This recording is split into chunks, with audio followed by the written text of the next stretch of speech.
ఓం నమః శివాయ.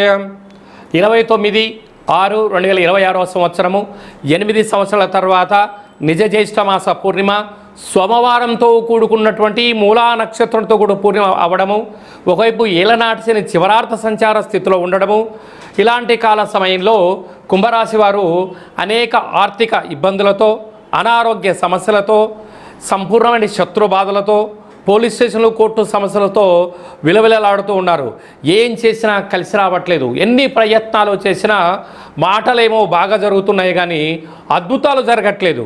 కనుక ఇలాంటి కాల సమయంలో మామిడి పండ్ల యొక్క రసంతో మహాదేవుడికి సాయం సంధ్యాకాల సమయంలో అభిషేకం చేసుకొని ఆ బంగారు వర్ణం కలిగినటువంటి తీర్థాన్ని స్వీకరించినట్లయితే ఐశ్వర్యం, ఆనందం, సువర్ణం, అఖండ లక్ష్మి కటాక్షం అంతను కూడా కుంభరాశి వారి సొంతం అవుతుందని చెప్పి గమనించాలి.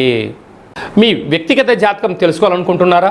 అయితే మీ యొక్క పేరు, పుట్టినటువంటి తేదీ, నెల, సంవత్సరం, పుట్టిన సమయాన్ని రాసి ఈ కింది నెంబర్కు వాట్సాప్ ద్వారా పంపించగలరు. 100 సంవత్సరాల జాతకాన్ని రాసి పంపించి మీరు పుట్టినప్పుడు గ్రహ గమనాలు ఎలా ఉన్నాయి, ప్రస్తుత కాలమానంలో ఎలా ఉంటున్నాయి, భవిష్యత్తులో ఎలా ఉండబోతున్నాయో సవివరంగా సంపూర్ణంగా తెలియజేయడం జరుగుతుంది.